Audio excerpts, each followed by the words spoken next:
Have you ever felt like napag-iiwanan ka na ng batchmates mo? Parang lahat sila natutupad na yung mga pangarap nila. Tapos parang you feel like naiinggit ka sa kanila. And I think I can really relate to this. And there's also someone who wrote to me about this. Kaya naisip ko, sige, let's make it into a podcast episode kasi this is very relatable.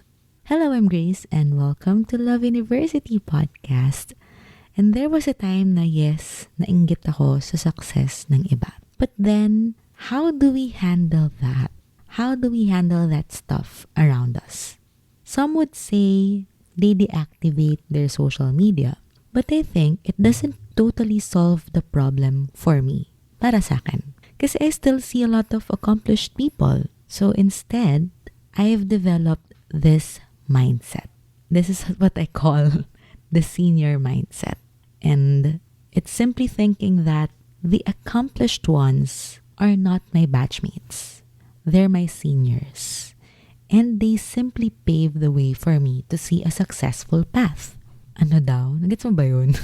So if you're feeling na yung kaibigan mo o kaya yung kakilala mo, ay grabe, buti pa siya may sasakyan na. Ay grabe, buti pa siya may condo na.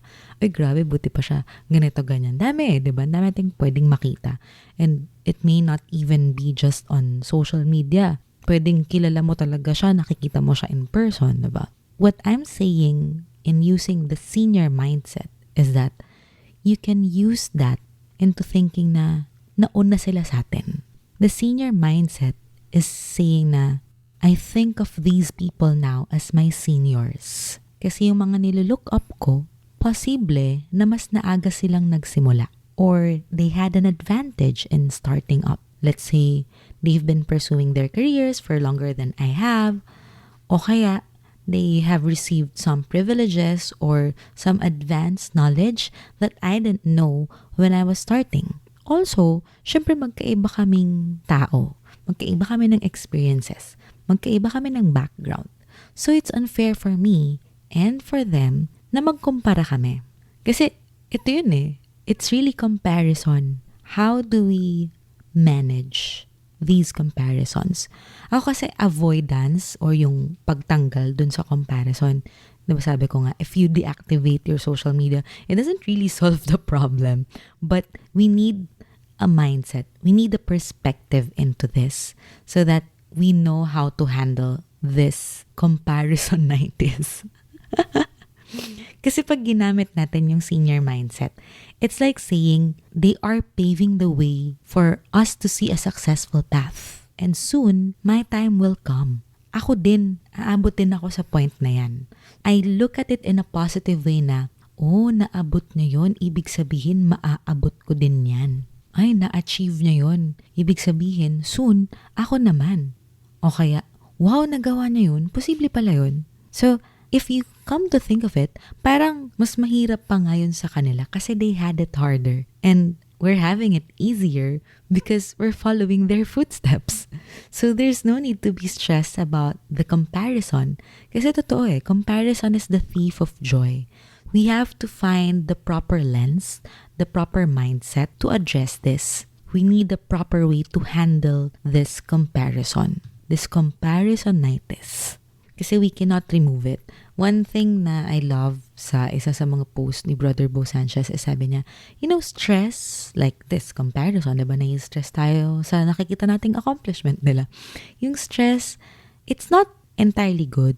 It's not entirely bad. But how it becomes good or bad is based on how we handle it. If we apply it with comparing ourselves, how do you handle that comparison? Do you use that to paralyze you or do you use that to inspire you? If you want progress, if you want growth, wala tayong choice. We should use that to our advantage. We should use that. Like, for example, honestly speaking, as a content creator and as an influencer, I look up to CK De Leon.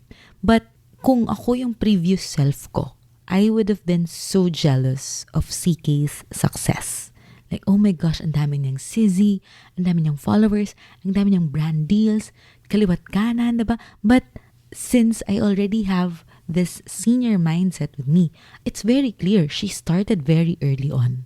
sobrang aga na nag-start. She's been in this business for quite some time. And another way to put it is, I should also know what style works for me.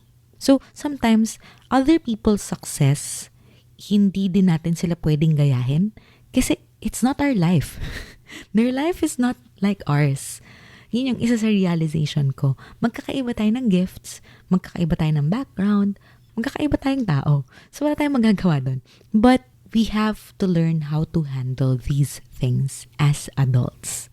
Yun nga lang ang hirap talaga maging adulting. So, yeah, you can use the senior mindset in this. Kumbaga, senior natin sila.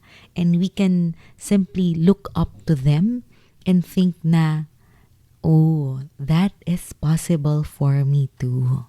Yun nga lang, when you use this mindset, you gotta be gentle with yourself too because this shift is not easy. It really takes some practice. There was even a time na tulad nung sinabi ko kanina, I really had to unfollow certain people kasi I can't handle seeing their successes yet. But eventually, na-master ko yung senior mindset. I became stronger mentally and emotionally. And yun, hindi ko na sila masyadong in-unfollow. But let's dive deeper because another crucial question is, what does success look like to you? Do you really know what you want to achieve in life? Do you know what gift you will give to the world? AKA our purpose. Kasi if not, work will just seem like a curse. This is something that I learned from Langga Speaks Podcast, episode 171. Thank you so much, mga Langga. So, what is your purpose? Because yung success nila, yung gift nila, if yun yung gagayahin mo talaga, mahirap. But you have to define it for yourself so that kahit ano pa yung makita mong success ng ibang tao, you are not gonna be so shaken. You are not gonna be so frustrated. Konti lang. Konti lang. Di masyado, di ba? So, you have to know what gift you want to give to the world or your purpose. When I was a young youth leader sa Youth for Christ, I became a chapter head right away kasi nga bida-bida ako lagi. Overperformer. But even though I was a chapter head, I was a young leader, there's this member of ours, but it's as if she was the leader of our group. It's like I'm only leading in paper, but she's the one leading in relationships. Ito yung maaalala kong pinaka-crucial moment of pagsiselos ko. Because my mind worked at that time. God spoke to me at that time and I'm so grateful. So what happened was, parang siya yung chapter head. Parang she's the one who deserves my position. Why? Because our members, yung members namin, yung group namin, sa kanya lumalapit. Hindi sa akin. They don't confide in me. They do not share their personal stories with me. Kasi that's the purpose of the group to support each other in faith and in life. But it wasn't working for me. I was just a leader in paper. Sabi ko, bakit ganon? And then, I'm so grateful that I was able to talk to God. I prayed. Sabi ko, Lord, bakit ganon? Bakit sa kanya lumalapit yung mga tao? What does she have that I don't? Eto pa, may pride pa ako nun. Kasi this sister of mine is not studying in one of the big 4 universities. I was in Diliman by that time. So may pride at play si Ateng. As if may bearing yun. Wala naman talagang bearing yun, guys, okay? Alam mo yun, meron akong pride that I'm also feeling at that point. Sabi ko, hindi naman siya galing ng Big 4. Bakit sa kanya? Alam mo, yabang ni ate mo. So, buti na lang medyo natanggal ko na yun. Medyo okay. So, yeah, that was one of the earliest experiences that I had with jealousy, with envy. As I was talking to God, He was like, pansinin mo kung anong meron siya. So, I really looked into her and I observed her. I tried to detach myself from the envy. And then, I saw it. Sabi ko, oh, it's not that she's keen in performing leadership tasks. Hindi yun. But she's a very good listener. Hindi mo mararamdaman na older siya. Hindi mo mararamdaman na ahead siya sa'yo. She makes you feel very comfortable. She's very humble. She's a humble servant. Until now, I look up to her for being that great in relationship building. Sabi ko, oh my gosh, okay. And then I tried to emulate her. I tried to copy how intense she listens to people. Tapos syempre, hindi ko siya magagaya completely because we're different people. So, I still kept some elements of me. Tapos, I tried to emulate how she does things. And yun nawala na yung inggit ko sa kanya. Kasi eventually, I became the leader that I wanted to be. So, I was able to move ahead to being cluster head. Yun yung pinaka-crucial na moment na nagselos ako sa isang tao. Kasi it taught me a lot. It taught me humility. Which naging sobrang useful eventually in my professional career. So I'm really grateful that I learned that very early on. Early pa ba yung college? But at least hindi pa ako nag-work nung time na yun. So, yun. Comparison is really scary if you're unable to handle it well. And if you're unable to define what success looks like to you or what's your purpose. Siguro another reason why you may not have a clear-cut definition of success yet is because we lack people who model our success to us. Nakikita lang natin yung success ng ibang tao na nasa paligid natin. Pero hindi naman yun yung talagang nililook up natin. For example, ako, events host ako. Marami akong friends na engineers and architects. And kung sila lang yung nakikita kong tao, tapos na-bother ako sa success nila, it's like comparing apples from oranges. Because we have a totally different career path. We have a totally different, direction, progress, everything else. You have to look for people who's done what you want to do. So, if you're an aspiring host like me, you look up to hosts too, diba? In your own niche. Or if you are a doctor, you look up to doctors in that specialization that you're pursuing. Ako ngayon, I actually didn't realize until recently how blessed I am to be surrounded by amazing folks until I was talking to someone about it. Kasi hindi pala lahat ng tao nabibigyan ng opportunity to meet people that pareho sila ng industry, pareho sila ng niche, and they are being mentored by those people. I realized that was a big privilege in my end, being a member of Truly Rich Club, being a member of the Feast, or having been to the Feast and other more affiliations na pinagsasalihan ko. Kasi if you don't network, a solution is you can find one and join one.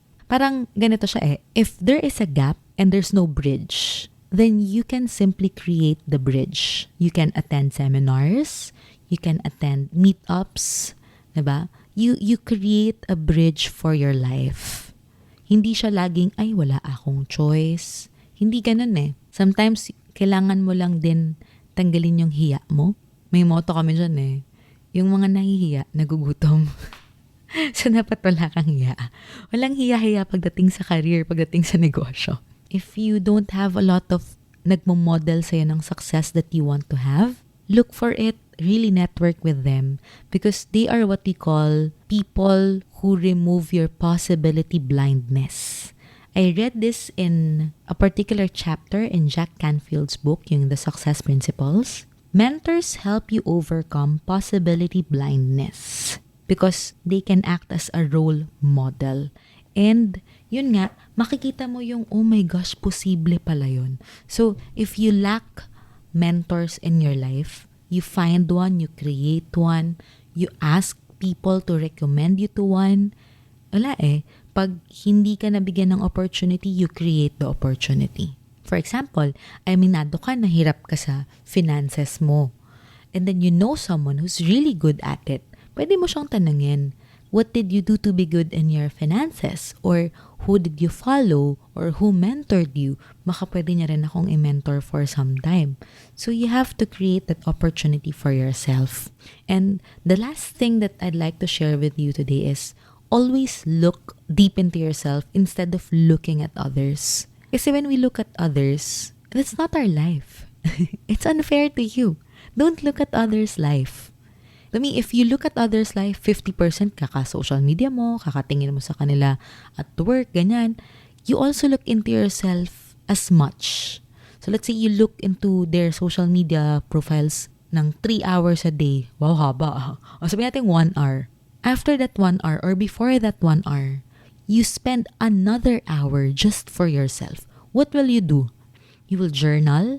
Pwede mong i-TikTok yung mga nararamdaman mo. Tapos huwag mong i-publish for everyone. Sa'yo lang, diba? O kaya i-podcast mo or i-paint mo. Just dive in. Just do anything that will allow you to dive into your thoughts and ask yourself why you do things the way that you do it. Why did you do those things? What was your intention? What was your motivation? What do you want to happen in your life? O kaya, ito, effective for me whenever I read a self-help book, especially itong The Success Principles nga, I don't just read it. I use it as if it was a workbook. So, when I read a portion or a chapter, meron akong to-do list. Meron akong reflection paper. Or I create a TikTok about it or a podcast about it. Why? Because I need to process my thoughts so I can get to know myself more. What can you learn from the past? How can you improve your future? These questions, And what, actually, alam mo, once you start digging, you'll never stop. So, you have to know what your destination is gonna be and what tools you need to get there. Napahaba na po yung kwento ko today. But, bottom line is, mas less yung stress mo na mainggit sa success ng iba when you know your mission in life. When you know what your special gift is. When you know where you want to go and who you want to go with. Thank you so much for listening to Love University Podcast. This is where we learn how to love ourselves and love others better as well. I'll see you in my Instagram stories. Feel free to tag me once you're able to listen to this episode. Also, if you haven't enrolled in this unique university, you can enroll simply by hitting the follow button to this podcast. Kaya I really appreciate that. At kung generous ka, i-rate mo na rin ng 6 stars. 6 stars. Please let me know your thoughts kung gaano ka-crazy tong episode na to. May nakuha ka ba dun? Sana kahit isa man lang. Thank you so much. And till next episode. Bye!